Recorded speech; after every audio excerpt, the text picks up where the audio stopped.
것이 121석 여당과 117석 제1야당의 현주소입니다. 당장 심판해야 합니다. 전국의 모든 광역과 기초지역에 바른미래당의 후보를 내겠습니다. 지금부터 인재를 발굴하고 좋은 후보를 내는 일을 시작하겠습니다.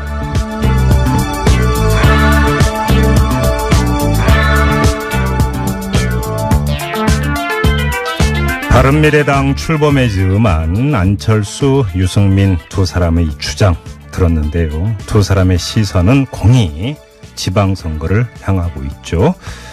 국민도 똑같이 지방선거를 바라보고 있습니다. 지방선거 결과가 바른미래당의 명운을 가를 분수령이라고 보고 있는 것이죠.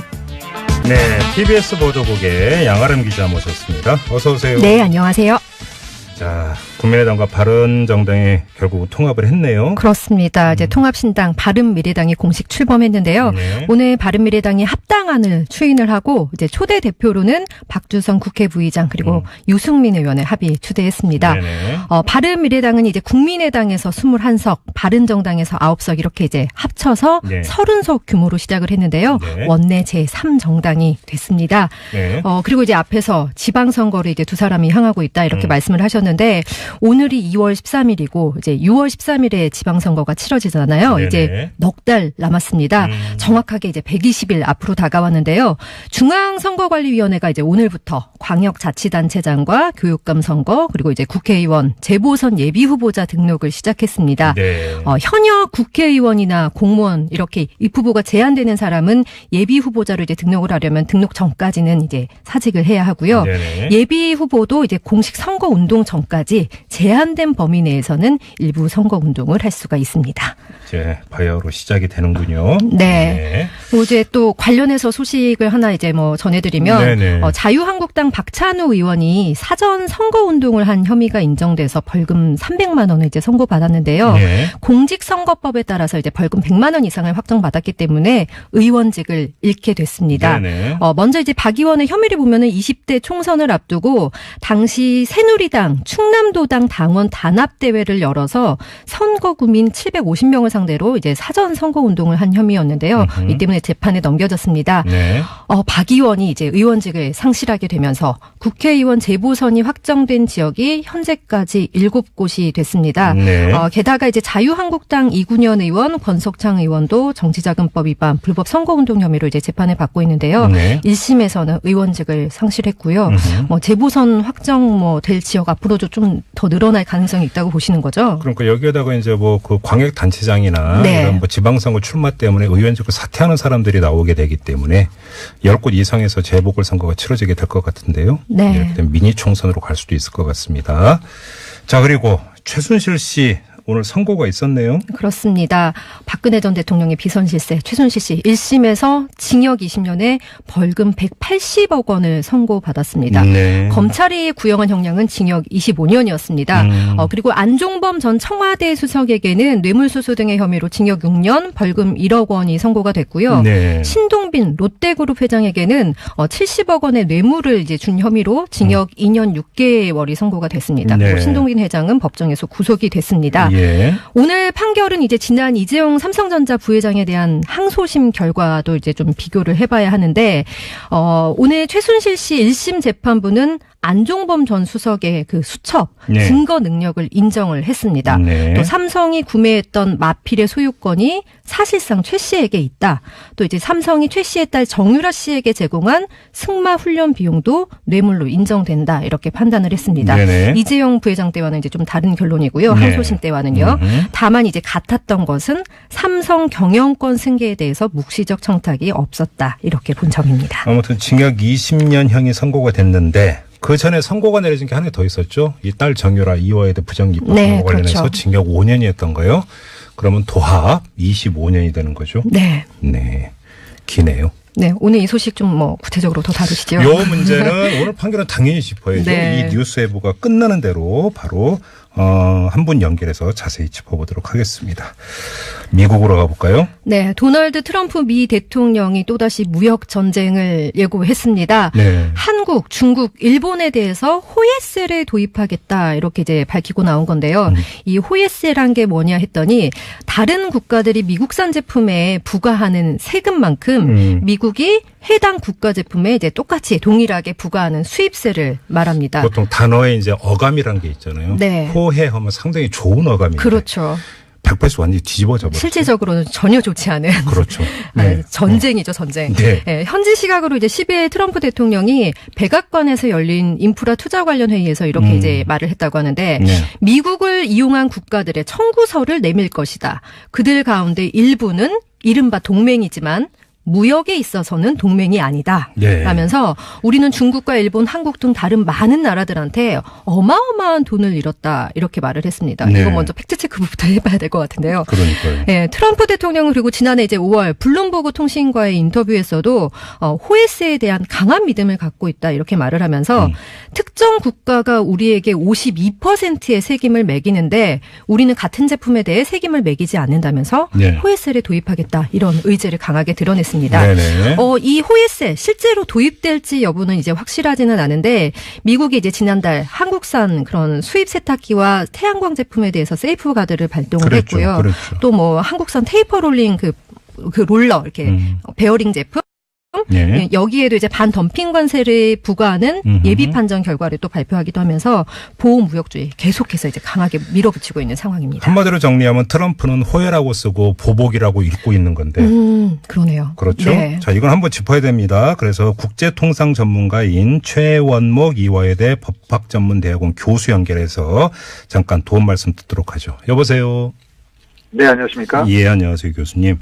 저희가 조금 전에 호예세가 무엇인지 간단히 설명을 했습니다. 그러니까 다른 국가들이 미국산 제품에 부과하는 세금만큼 미국이 그 나라 국가 제품에 동일하게 수입세를 부과한다. 이게 호예세라면서요. 네, 뭐 그렇게 이해되고 있습니다. 그런데 좀 저는 이해가 좀 잘 안 되는 게 좀 풀어주세요. 지금 미국과 우리나라는 그 FTA를 체결을 하지 않았습니까? 네, 네. 그런데 이 호예세를 매길 여지가 있는 겁니까? 근데 관세는 이제 FTA 때문에 철폐되게 돼 있거든요. 예, 예, 예. 기간을 이렇게 두고 궁극적으로 이제 제로가 되는 거죠. 그래서 예. 세금은 서로 똑같이 이제 부과하지 않는 걸로 이렇게 되지만 예. 조세는 관세가 아니라 이제 조세는 각국이 알아서 이제 부과를 하고 있는데 네. 이제 지금 트럼프 대통령이 얘기하고 있는 거는 조세가 한국이 너무 많이 부과하고 네.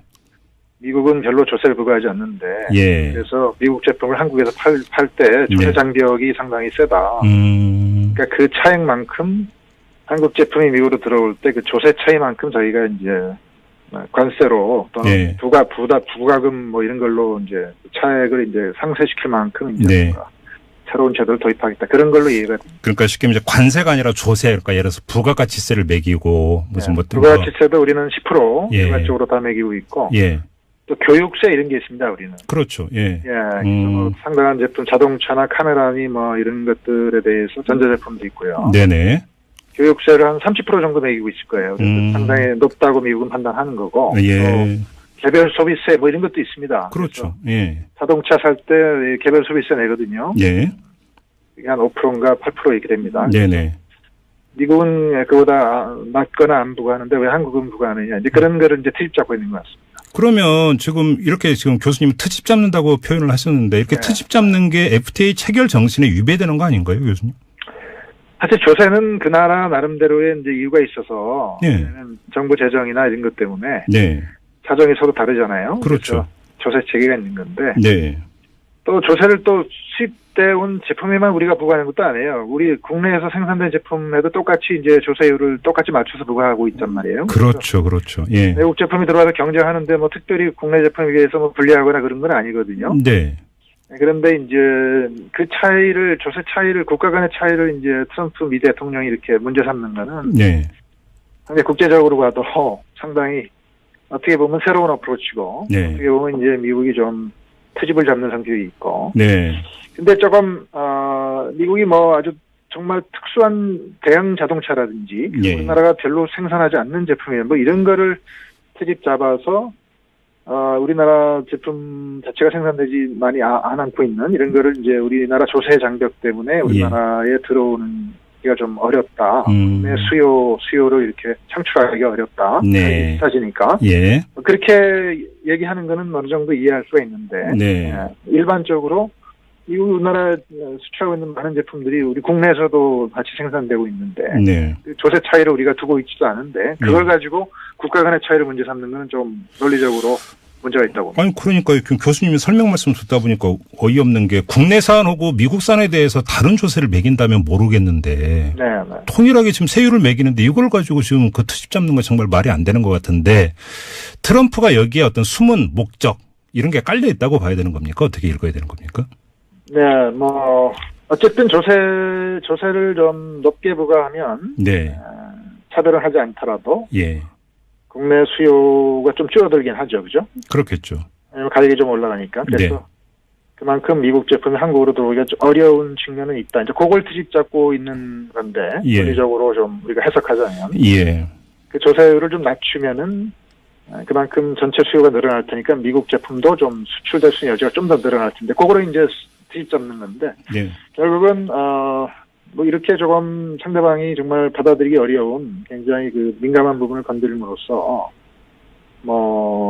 지금 진행되고 있는 FTA 협상이라든지, 또 방위 분담이라든지, 네. 또 중국을 압박해서 여러 가지 지적재산권이라든지 여러 가지 조금 미국이 챙길 것들이 있거든요. 네. 북한 문제에 대한 협력이라든지 그런 거를 조금 유도하기 위한 하나의 레버리지로 사용하는 측면이 있고, 네. 다목적이죠. 또 자기들이 제조업 단지나 이런 걸 이제 보호하는 그 강력한 이렇게 제스처를 취함으로써 미국 국내 어필을 한다. 제조업 단지들의 선거 국민들을 이렇게 결집시키는 예.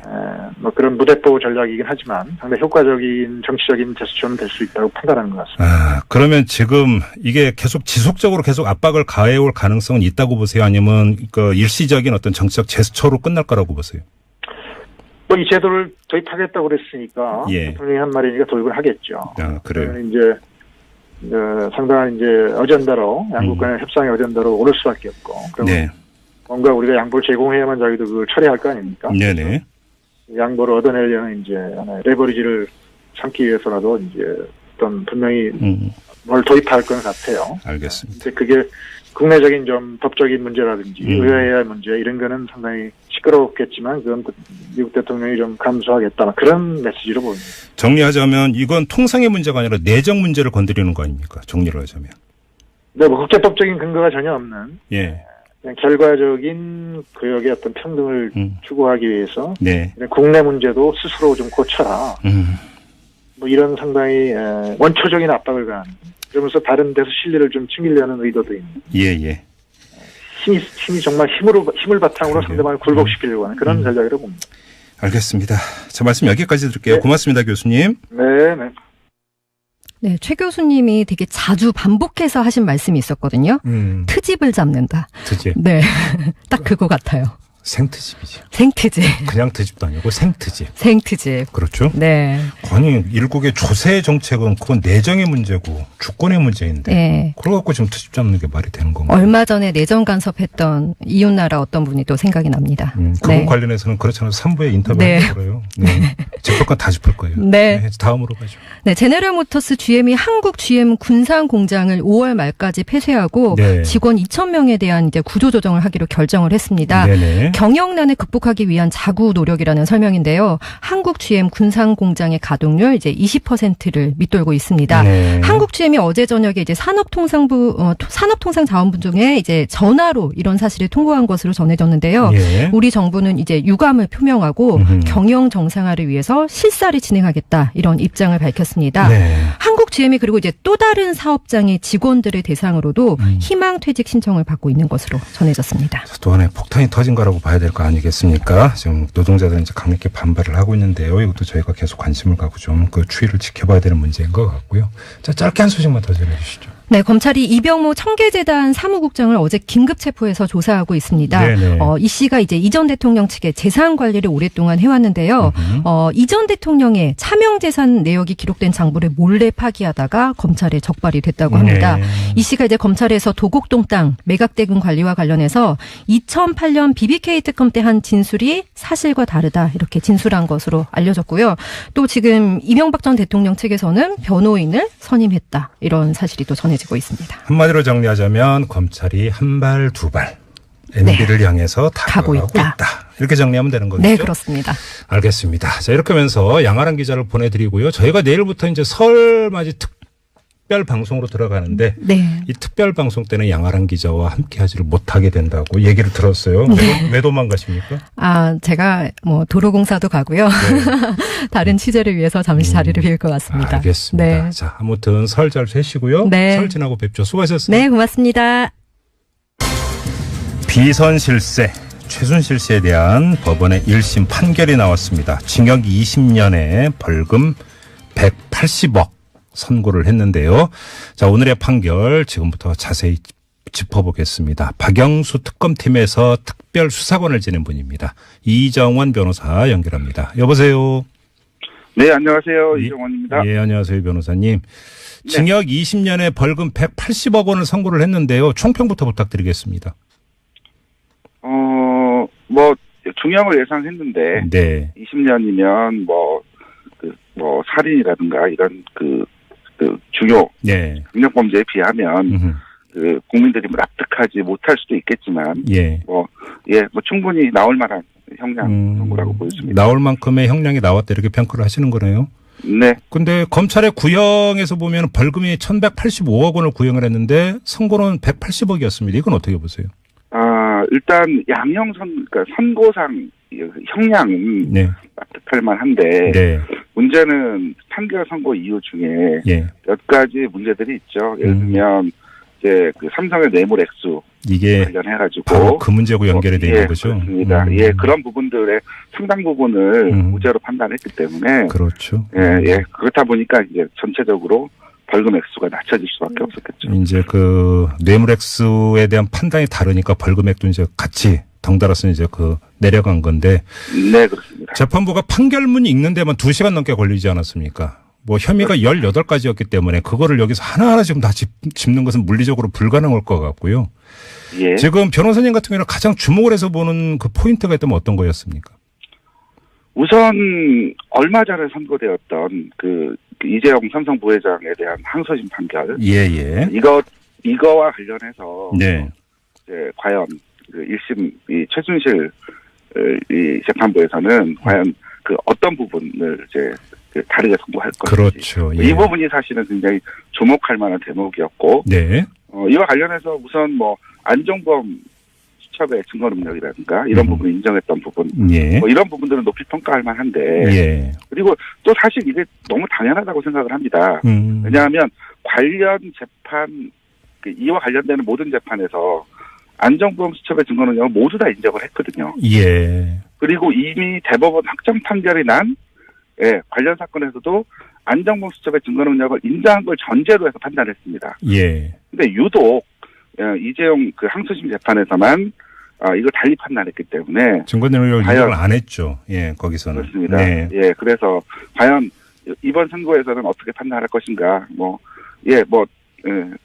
예상한 대로, 그 다음에 흔히 인정할 수 있는 판단이었다고 봅니다. 근데 이재용 부회장의 뇌물 관련해서 지금 평가 포인트가 2가지가 있는 것 같은데요. 각각 좀 다른 것 같습니다. 첫 번째, 그러니까 이재용 부회장에 대한 항소심 재판부는 뇌물 액수 36억만 인정을 했잖아요.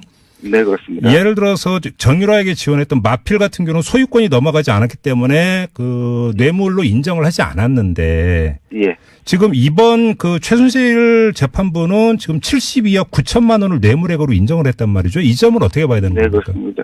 일단 마필 소유권에 관련된 부분은 이 재판부에 인정을 했기 때문에 예. 그 부분이 추가되어서 지금 한 78억 정도 뇌물 액수가 인정이 된 것입니다. 네네.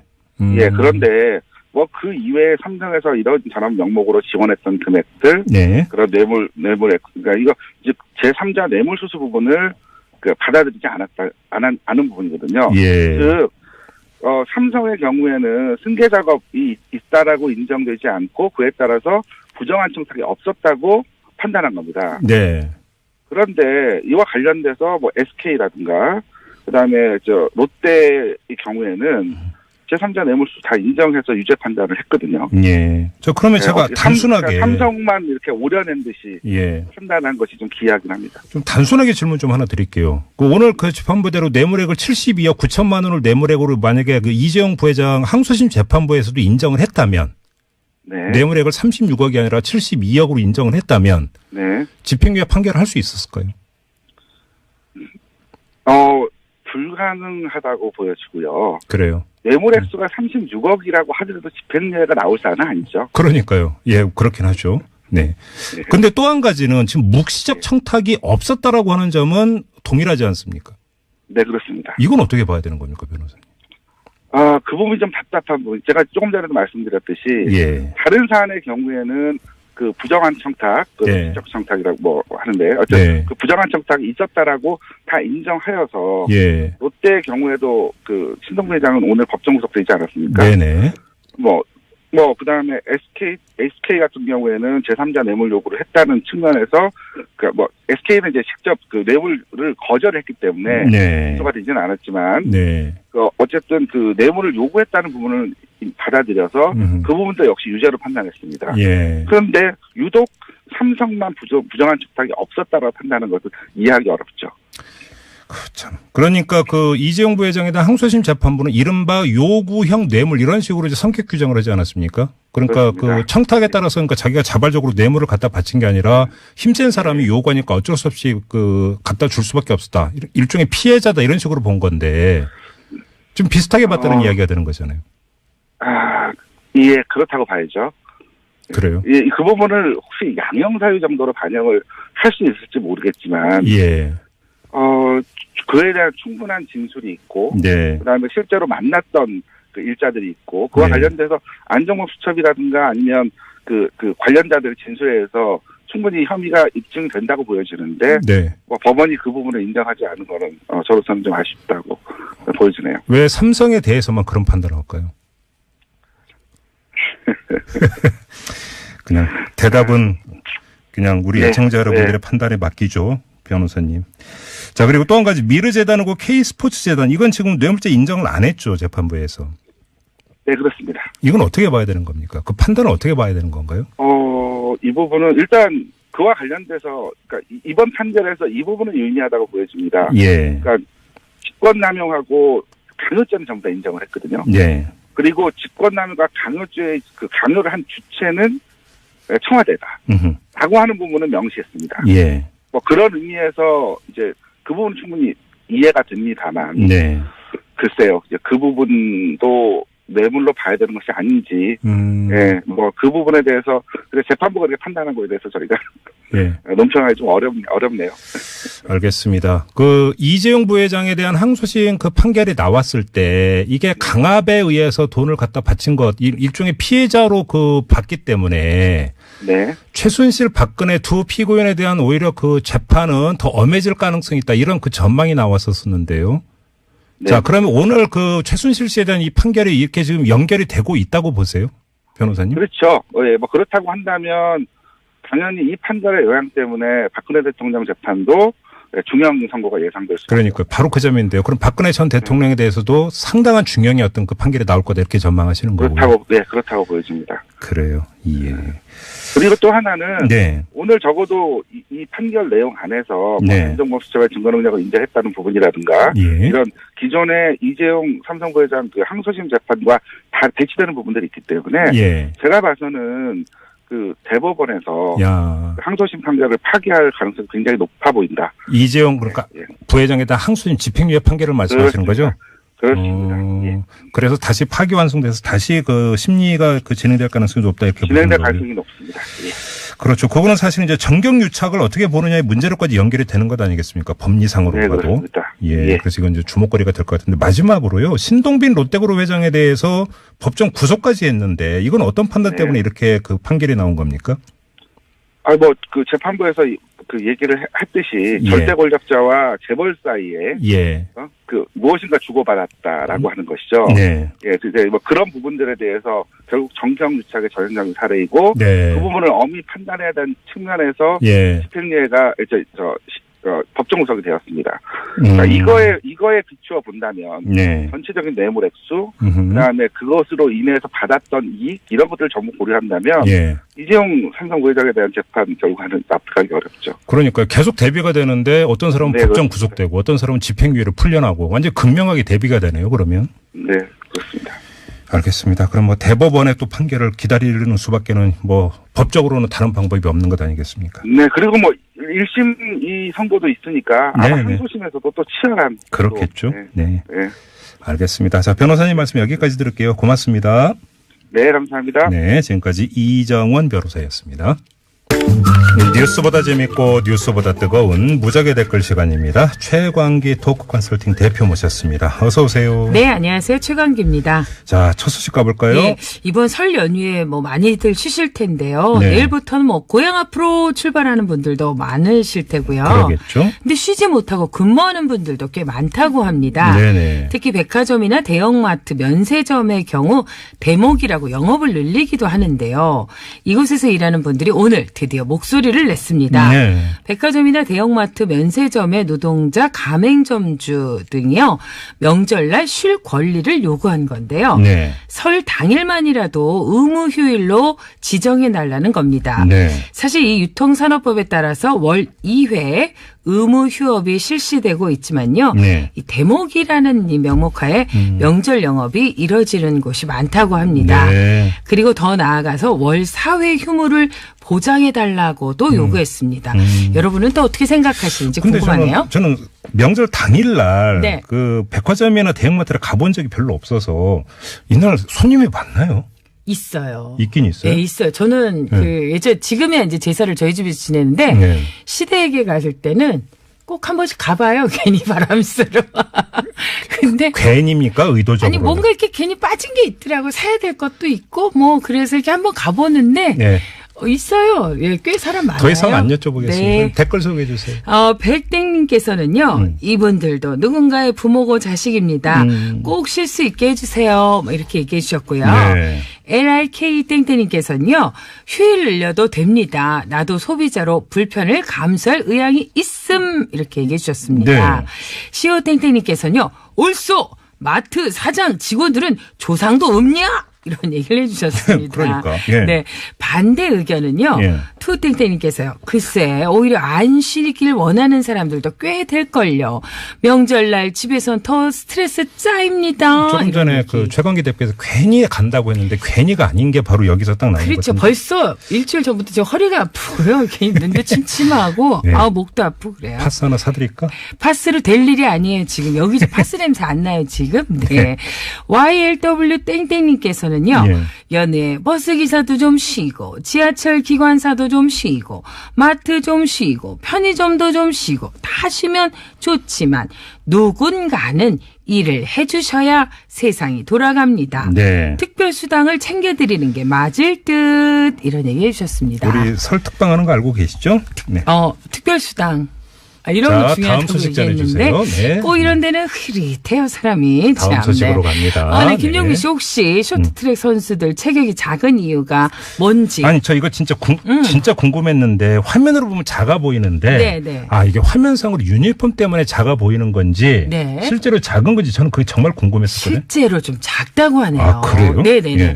쇼트트랙은요 대부분 이 곡선 주로를 타야 되기 때문에 예. 코너링이 아주 중요한데요. 네, 그렇죠. 체격이 크면 원심력을 많이 받아서 바깥으로 튕겨나가기 쉽다고 합니다. 때문에 이 다소 체격이 작고 날렵한 체형이 유리한데요. 예. 이렇게 이제 어떤 종목이냐에 따라서 살을 빼기도 찌우기도 하고 체형에 따라서 이렇게 그렇죠, 장단점이 그렇죠, 있다는 그렇죠. 게 오늘 공개돼서 화제가 되고 있습니다. 예. 살을 찌워야 하는 종목 가장 대표적인 게 뭘까요? 썰매죠. 그렇죠. 썰매죠. 그렇다고 올림픽에서 썰매 이런 건 좀 그렇지 않습니까? 썰매 종류가 여러 가지이기 그렇죠. 때문에 네, 바로 통칭. 봅슬레이라고 할 수 있죠.